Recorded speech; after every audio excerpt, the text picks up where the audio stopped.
যার অন্তরে জাররা পরিমাণ অহংকারের ছিটে ফোঁটা থাকে সে আল্লাহর জান্নাতে ঢুকতে পারবে। আল্লাহর জান্নাতে ঢুকবে বিনয়ীরা। কারা? যারা বিনয়ী, মুতাওয়াদি, হাম্বল, যাদের মধ্যে হাম্বলনেস আছে, যারা বিনয়ী, তারা জান্নাতে ঢুকবে।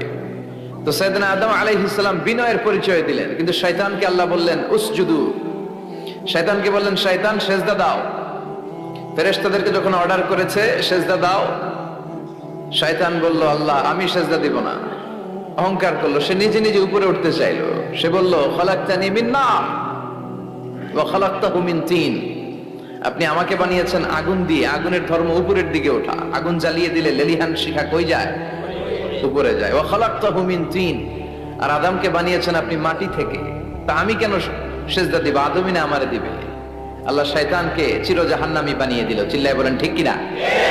আর বিনয়ের কারণে আদমকে আল্লাহ বানালেন আশরাফুল মাখলুকাত। কি বানালেন? সৃষ্টির সেরা। এজন্য নূরের ফেরেশতারাও সাইয়েদনা আদমকে সেজদা দিতে বাধ্য হয়েছে। চিল্লায় বলেন ঠিক কিনা? তুমি মাটির আদমকে প্রথম সৃষ্টি করিয়া ঘোষণা করিয়া দিলে শ্রেষ্ঠ বলিয়া, তাই তো নূরের ফেরেশতা করে আদমকে সেজদা। ঠিক কিনা? তাই তো নূরের ফেরেশতা করে আদমকে সেজদা। সবার চেয়ে সম্মান দিলে মাটির আদমকে। আল্লাহু আল্লাহু তুমি জাল্লে জালালুহু, শেষ করা তো যায় না গে তোমার গুণগান। আল্লাহু আল্লাহু সুবহানাল্লাহ পড়েন। এজন্য আমরা যেন বিনয়ী হই, আমরা যেন নিজেকে ছোট মনে করি। আপনি নিজেকে ছোট মনে করলে আল্লাহ আপনাকে বড় বানায় দেবে। আর যদি নিজেই নিজেকে বলেন আমি বড় আল্লামা, আমি সব জানি, তাহলে আল্লাহ বলবে তোর স্থান হচ্ছে সবচাইতে নিচে। ঠিক কিনা?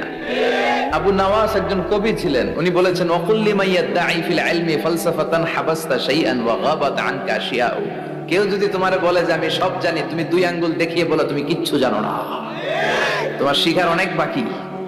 জাননেওয়ালার উপরও জাননেওয়ালাও আছে। ঠিক কিনা? এজন্য আমরা যেন বিনয়ী হই। বিনয়, হাম্বলনেস, আরবিতে বলে তাওয়াদু, এটা খুবই জরুরি। এগুলো আমাদের মধ্যে এখন নাই। আমাদের মধ্যে ইগো প্রবলেম আছে না নাই? অহংকার, জেলাসি, অ্যারোগ্যান্স, এগুলো থেকে সম্মানিত ভাইরা আমাদেরকে বেরিয়ে আসতে হবে। দেখবেন সমাজে যারা খুবই হাম্বল, বিনয়ী, তাদেরকে সবাই পছন্দ করে না? আর অহংকারীদের কেউ পছন্দ করে না। সামনে সালাম দেয়, পিছনে গালি দেয়। কথা বলেন? এজন্য অহংকারী হবেন না, বিনয়ী হবেন। বিশ্বনবী বলছেন আল্লাহ আপনি আমারে বিনয়ী বানান, আপনি আমারে ধৈর্যশীল বানান, আপনি আমারে শুকর গুজার বানান। আমার চোখে আল্লাহ আপনি আমারে ছোট বানান, মানুষের চোখে আপনি আমারে বড় বানান। এই বাণীটা একটা বিপ্লবী বাণী, লা ইলাহা মুহাম্মাদুর রাসূলুল্লাহ। ঝিনুকের ভেতর লুকিয়ে থাকে যেমন মতি, ঝিনুকের ভেতর লুকিয়ে থাকে যেমন মতি, কালমা শাহাদাতে আছে আল্লাহর জ্যোতি, কালমা শাহাদাতে আছে আল্লাহর জ্যোতি। সুবহানাল্লাহ পড়েন। এটার মধ্যে একটা লাইট আছে, লাইট স্পার্ক করে, এটা জ্যোতি, এটা আল্লাহর নূর। এটা যারা অন্তরে একবার প্রবেশ করতে পারে সে সত্য ছাড়া চোখে আর কিছু দেখে না। এই কালেমার পক্ষে শক্তি যারা, তারা সত্য আর ন্যায়ের পক্ষে। চিল্লায় বলেন ঠিক কিনা? পৃথিবীর সবচাইতে শ্রেষ্ঠ জিকির, আফদালু জিকির লা ইলাহা ইল্লাল্লাহ। আবার বিশ্বনবী বললেন মান ক্বালা লা ইলাহা ইল্লাল্লাহ সিদকান মিন কলবিহি দাখালাল জান্নাহ। অন্তর থেকে একনিষ্ঠতার সাথে একবার যে লা ইলাহা পড়বে, ওই লোকটা জান্নাতে প্রবেশ করবে। তার অপকর্মের কারণে, তার পাপের কারণে হয়তো সে পানিশমেন্ট পাবে জাহান্নামে, কিন্তু ফাইনালি সব শেষে সে জান্নাতে ঢুকবে। ঠিক কিনা? সাহিহ ইবনে হিব্বান আর মুস্তাদরাকে হাকিমের এক বর্ণনা, মুসা আলাইহিস সালাম আল্লাহকে প্রশ্ন করলেন ইয়া আল্লাহ আল্লিমনি কালিমাতান আযকুরু বিহা ওয়া আদউ বিহা। আল্লাহ আপনি আমারে একটা কালিমা শিখান, একটা জিকির শিখান, যে জিকিরটা দিয়ে শুধু আমি আপনার জিকির করব। এই জিকির কেউ জানবে না, শুধু জানবো আমি আর আপনি। সুবহানাল্লাহ পড়েন। আল্লাহ বললেন ইয়া মুসা ইকরা লা ইলাহা ইল্লাল্লাহ। মুসা তুমি পড়ো লা ইলাহা। মুসা আলাইহিস সালাম বললেন আল্লাহ বলছি এমন জিকির যেটা আমি আর আপনি ছাড়া কেউ জানবে না। লা ইলাহা এটা তো জাতীয় জিকির, এটা তো ইন্টারন্যাশনাল জিকির, এটা তো সবাই জানে। আমি তো চেয়েছিলাম এক্সক্লুসিভ একটা। আল্লাহ বললেন মুসা লা ইলাহা ইল্লাল্লাহর যে শ্রেষ্ঠ জিকির আমার কাছে নাই। আমি আল্লাহর দেয়া সর্বশ্রেষ্ঠ জিকির হচ্ছে লা ইলাহা লাউ তাদাউ লা ইলাহা ইল্লাল্লাহ ফি কাফফা ওয়াস সামাওয়াতু ওয়াল আরদু ফি কাফফা। ও মুসা, সাত আকাশ সাত জমিন যদি দাঁড়িপাল্লার এক পাল্লা রেখে দাও আর লা ইলাহা আরেক পাল্লা রেখে দাও, লা রাজাহাত কাফফাতু লা ইলাহা ইল্লাল্লাহ, মুহূর্তেই লা ইলাহার পাল্লাটা ভারী হয়ে যাবে। এটা একটা বিপ্লবী বাণী, এটা ভিক্ষা করার বাণী নয়। জুমার নামাজের পরে একটা টাকা দিয়া যান, আমি গরিব ইনসান, আছে না নাই? আখিরাতে সওয়াব পাইবেন পাহাড়ের সমান। আর জিকির ধরে লা ইলাহা ইল্লাল্লাহ। অনেকে মনে করে এটা ভিক্ষা করার জিকির, কপাল পোড়া। আমরা ভিক্ষার সাথে এটাকে জুড়ে দিয়েছি। এটা একটা বিপ্লবী বাণী। এই বাণীর অর্থ, এটার ইম্পর্টেন্স, এটার সিগনিফিকেন্স আর তাৎপর্য যে বুঝে, সে আল্লাহ ছাড়া কারো সামনে মাথা নত করতে পারে না। চিল্লা এখন ঠিক কিনা? তাফসীর ফি জিলালিল কুরআনের রচয়িতা সৈয়দ কুতুব শাহিদ, নাম শুনছেন? গোটা বিশ্বব্যাপী তার নাম আর ডাক। তিনি ফি জিলালিল কুরআন লিখে গোটা বিশ্বের যুবকদের অন্তর কাঁপিয়ে দিয়েছিলেন। এই সমাজে তিনি জাহালাত দেখে এই জাহালাতের বিরুদ্ধে কলম ধরেছেন আর যুগশ্রেষ্ঠ তাফসীর রচনা করেছেন, তাফসীর ফি জিলালিল কুরআন। এটার অনেক ভাষায় ট্রান্সলেশন হয়েছে, বাংলায় পাওয়া যায়। খুব সম্ভব আল কোরআন একাডেমি লন্ডন এটা ট্রান্সলেট করেছে। তো উনি এই কালিমার পক্ষে থাকার কারণে, ইসলামী আন্দোলনের কারণে তৎকালীন প্রেসিডেন্ট জামাল আব্দুল নাসের ওনাকে ফাঁসি দেওয়ার আদেশ দিয়েছে, ফাঁসির কাস্টে ঝুলিয়ে মৃত্যুদণ্ডের অর্ডার করেছে। তো জেল কোডের নিয়ম অনুযায়ী যাদেরকে ফাঁসি দেওয়া হবে, হ্যাঙ্গিং করা হবে, হ্যাঙ্গিং করার ঘন্টাখানিক আগে ওই কারা কর্তৃপক্ষ থেকে নিয়োগ দেয়া জেলখানার ইমাম সাহেব এসে তাদেরকে লা ইলাহা পড়ায়। কি পড়ায়? লা ইলাহা ইল্লাল্লাহ পড়ায়।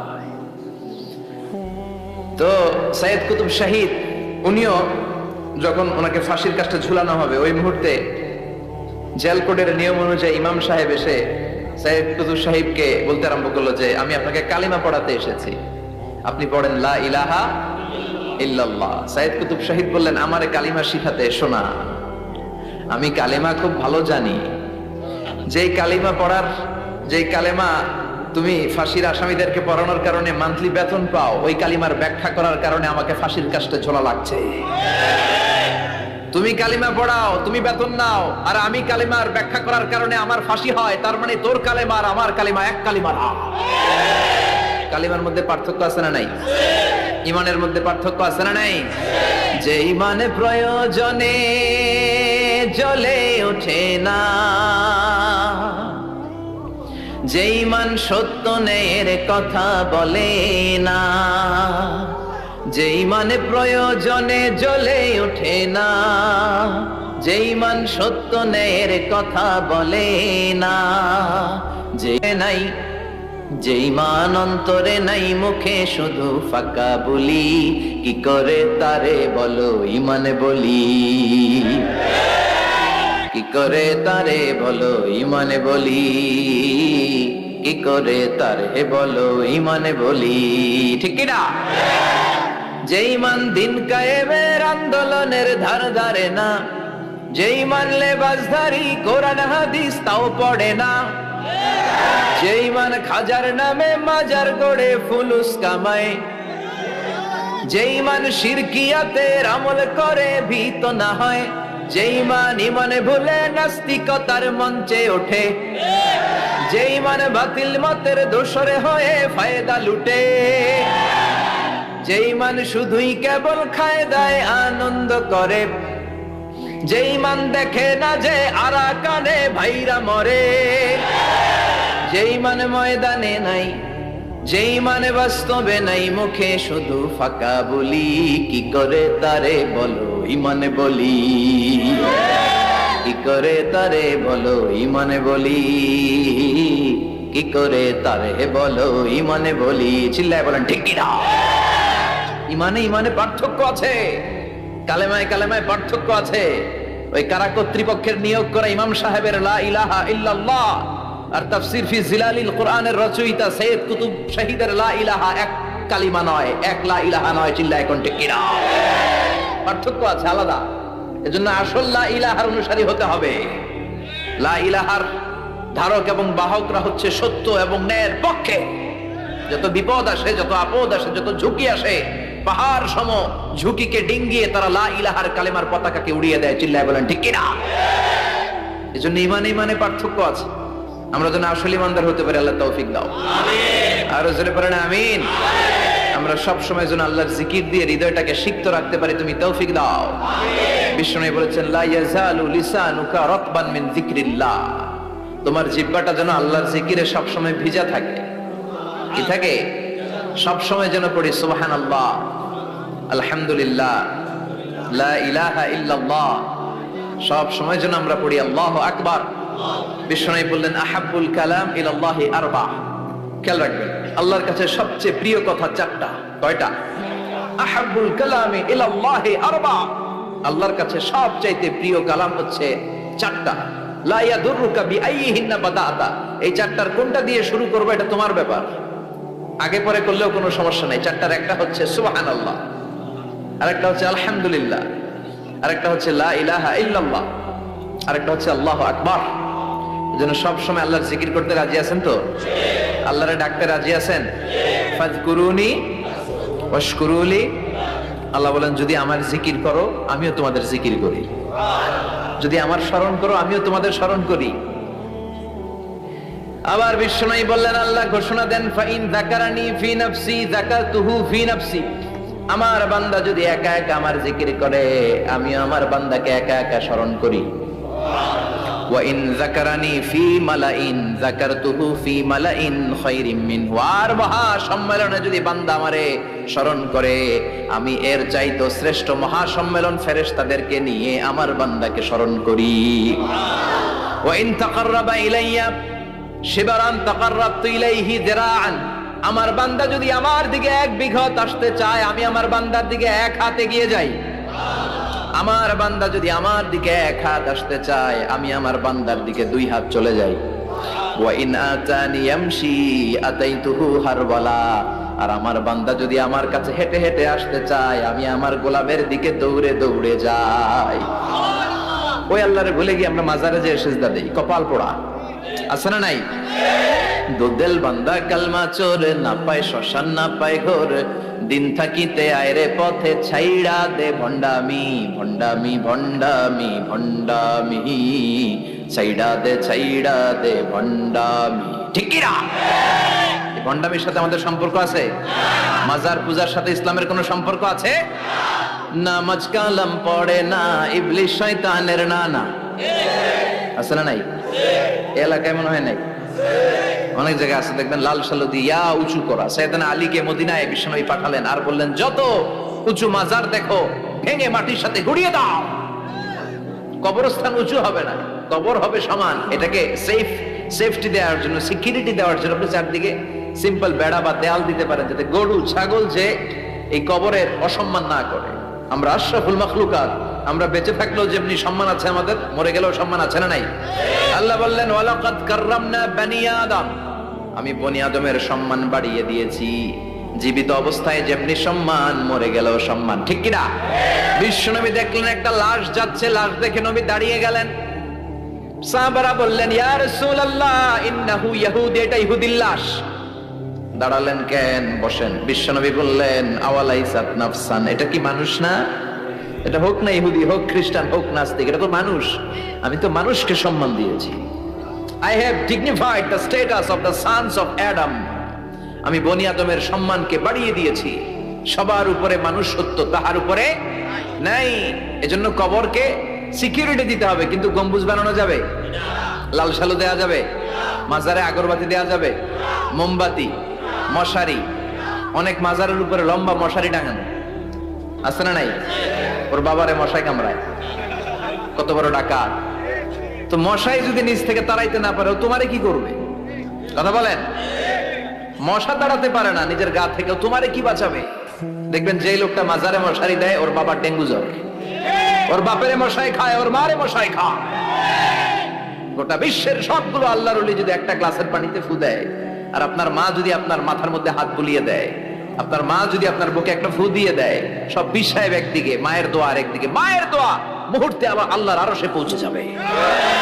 এজন্য বিশ্বনবী বলতেন সালাসু দাওয়াতিন মুস্তাজাবা, তিনটা দোয়া আল্লাহ কবুল ফিরিয়ে দেন না। এক নম্বরে হচ্ছে দাওয়াতুল মুসাফির, সফর অবস্থায় দোয়া করলে কবুল করে কে? দুই নম্বরে দাওয়াতুল মাজলুম, অত্যাচারিত ব্যক্তির দোয়া কবুল করে কে?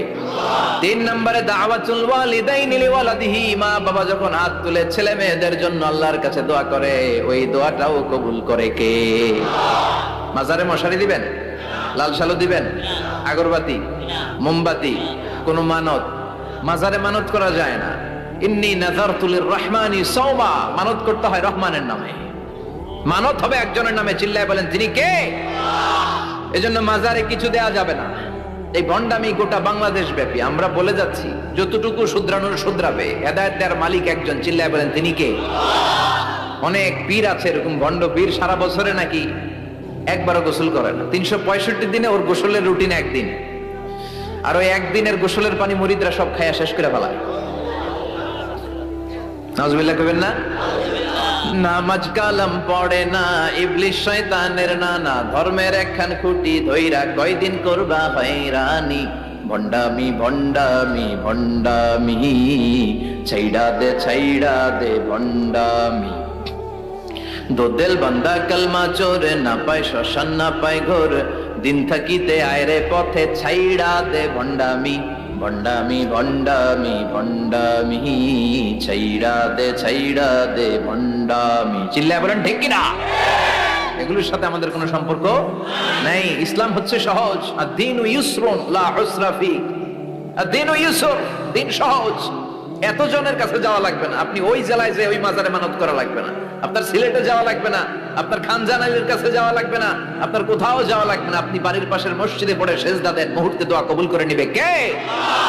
রব্বুল আলামিন বলে, গোলাম আমারে ডাকস না কেন? তোর ডাকে সাড়া দেওয়ার জন্য আমি 24 আওয়ার্স রেডি। দুনিয়ার বুকে কোন বিষয় নিয়ে যদি আমরা বারবার যাই, দুনিয়াতে লোকজন রেগে যায়, ঠিক কিনা? আমি ওনার কাছে গেলাম, ভাই আজকে একটা বিপদে পড়ছি, 500 টাকা দেন, দিয়ে দিল। এরপরের দিন আবার গেলাম, দিল। পরশু গেলে চেঁচা দিয়ে দিবে, একটা মাইট দিয়ে দিবে, ঠিক কিনা? কি পাইছো তুমি? প্রতিদিন 500 টাকা। বারবার কোন একটা ইস্যু নিয়ে কারো কাছে যাওয়া যায় না, এটা লজ্জার বিষয়, ঠিক কিনা? কিন্তু আল্লাহর বিষয়টা উল্টো। সুনানে তিরমিজির বর্ণনা, ইন্নাহু মান লাম ইয়াসআলিল্লাহ ইয়াগদাব আলাইহি, কোন বান্দা যদি কোনো বিষয় নিয়ে, কোনো ব্যাপার নিয়ে আল্লাহর কাছে বারবার না যায়, আল্লাহ তার উপর রেগে যায়। এজন্য আল্লাহর কাছে বারবার চাওয়ার দরকার আছে না নাই? আপনার মনের জ্বালা যন্ত্রণা পূরণ করে দিতে পারে কে? এটার নাম তাওহীদ। এক আল্লাহ কেন্দ্রিক হওয়া, আল্লাহ সেন্টার্ড। আমাদের সবকিছু হবে আল্লাহ কেন্দ্রিক। বিপদে আপদে যে কোনো পরিস্থিতিতে সবার আগে কার কাছে যাব? এটার নাম তাওহীদ, এটার নাম তাওহীদেরই মুর্শিদ আমার মুহাম্মাদের নাম বলো, মুহাম্মাদের নাম। আল্লাহর নাম জপলে বুঝতে পারি আল্লাহরই কালাম, বলো মুহাম্মাদের নাম। ওই নামেরই রশি ধরে যায় আল্লাহর পথে, ওই নামেরই ভেলায় চড়ে ভাসি নূরের স্রোতে, ওই নামের বাতি জেলে দেখি আরশের মুকাম, বলো মুহাম্মাদের নাম। সবাই পড়েন, তাওহীদেরই মুর্শিদ আমার মুহাম্মাদের নাম বলো, মুহাম্মাদের নাম। আল্লাহর নাম জপলে বুঝতে পারি আল্লাহরই কালাম, বলো মুহাম্মাদের নাম। চিল্লায় পড়েন আমিন। সব সময় বিপদে আপদে কার কাছে যাবেন? আপনার বিপদ দূর করতে পারে কে? আপনারে অসুস্থ থেকে সুস্থ বানিয়ে দিতে পারে কে? মনের জ্বালা যন্ত্রণা মিটাতে পারে কে? আল্লাহ ছাড়া কেউ পারবে? কোন মুফাসসিরে কোরআন আপনারে বাঁচাতে পারবে? কোন আল্লাহর ওলি বাঁচাতে পারবে? এমনকি আল্লাহর কোন পয়গম্বর, কোন নবী আপনার কিচ্ছু করতে পারে? করতে পারে একজন, তিনি কে? কিনা আল্লাহ বলেছেন, ওয়াকাযালিকা জাআলনাকুম উম্মাতান ওয়াসাতান লিতাকুনু শুহাদা আলান নাস। তোমাদেরকে হতে হবে উম্মাতান ওয়াসাতান, মধ্যমপন্থী উম্মাত, মাঝামাঝি থাকতে হবে। কিন্তু আমরা এদেশে মার্জিনালাইজ করে ফেলি, বুঝতে পেরেছেন? এক প্রান্তে চলে যায়। যারা চরমনায়ের মুরিদ, অন্যদেরকে আর দেখা যাবে না। যারা সরসিনার মুরিদ, এরাই সব, অন্যদিকে যাওয়া যাবে না। যারা জামায়াত ইসলাম, অন্যদিকে আর যাওয়া যাবে না। যারা হেফাজতে ইসলাম, অন্য কারোর মধ্যে আর হক নাই। যারা আহলে হাদিস, এরা তো সব নিয়েই গেছে। সব হক সুন্নাহ এদের কাছে, কারো মুখের কোনো কথা এদের কাছে কোনো দাম নাই। আপনি যত হকের কথা বলেন এদের দলেই নাকি ঢুকতে হবে। তো আমার এই দেশে সুন্নি ভাইরা গালি দেয় আহলে হাদিস বলে, আবার আহলে হাদিসরা আমার গালি দেয় সুন্নি বলে। বুঝতে পেরেছেন? মাঝামাঝি থাকাটা এই বাংলাদেশে খুব কঠিন, কিন্তু আপনাকে মাঝামাঝি থাকতে হবে, আপনাকে ওয়াসাতিয়ার পদ্ধতিতে আসতে হবে। উম্মাতান ওয়াসাতা, মাঝামাঝি। মাঝামাঝি, ডানেও না বায়েও না, সিরাতুল মুস্তাকিমে ডান বাম নাই, এটা সোজা। এই রাস্তা একবার যদি উঠে যান এই রাস্তা শেষ হয়ে যাবে জান্নাতুল ফেরদাউসের ভিতরে। চিল্লায় বলেন ঠিক কিনা? এই জন্য আমরা যেন মিডল পাথ ধরি, আমরা যেন কট্টর না হই, আমরা যেন মাঝামাঝি হই। আপনি তাবলিগ করতে পারেন, করেন, খুব ভালো। তাবলিগের ভাইদের একটা ভালো গুণ হচ্ছে নিজের খেয়ে নিজের পরে ইসলামের দাওয়াত দেয়, ঠিক কিনা? নিজের টাকা ভেঙে দাওয়াত দিচ্ছে, তো তাদের কারণে অনেকে কালিমা শিখছে, অনেকে নামাজ শিখছে, তাদেরও কন্ট্রিবিউশন আছে না নাই? তো যারা তাবলিগ করেন আপনি মনে করবেন না যে সব হক সব সত্য শুধু আপনি হকের ডিলার, এটা মনে করবেন না। সব সত্য হক এটা আপনার বাবার দাদার সম্পত্তি, এটা মনে করবেন না। সব দলের মধ্যে হক থাকতে পারে, বরং সব দলের ভালো ভালো জিনিসগুলো নিয়ে নিজেকে সাজানো দরকার। কথা বলেন? জামাত ইসলামের মতো, হেফাজতে ইসলামের মতো আন্দোলনের স্পিরিট থাকতে হবে। চিল্লা এখন ঠিক কিনা? আমার সুন্নি ভাইদের মতো নবীর প্রেম অন্তরে থাকতে হবে। চিল্লা এখন ঠিক কিনা? তাবলিগের ভাইদের মতো হৃদয়ে ইখলাস থাকতে হবে। এই সবগুলোর সমন্বয় হচ্ছে ইসলাম, সবগুলোর সমন্বয় ইসলাম। এজন্য কখনো মনে করবেন না যে আমি একদল করি তার মানে অন্য সব দল মনে হয় বাতিল, ওগুলো মনে হয় মুসলমান না, ওগুলো আমার চোখেই ধরে না। এটা ঠিক না, এটা ইহুদিদের স্বভাব। ইহুদিরা শুধুমাত্র হকের ডিলার মনে করতো নিজেদেরকে, ইহুদি ছাড়া বাকি কাউরে ওরা চোখে দেখতে পারতো না। এজন্য আমরা কি কট্টরপন্থী হব না মধ্যমপন্থী? চিল্লায় বলেন কট্টরপন্থী না মধ্যমপন্থী? আল্লাহ আমারে যতদিন বাঁচিয়ে রাখা আমি মধ্যম পন্থার কথা বলেই যাব, up to my death. It's my mission, it's my vision. এটাই আমার লক্ষ্য, যে মধ্যম পন্থার ইসলামকে প্রমোট করা, যেটা বিশ্বনবীর ইসলাম, যেটা মদিনার ইসলাম, যেটার মধ্যে বাড়াবাড়ি নাই, ছাড়াছাড়ি নাই, ঠিক কিনা?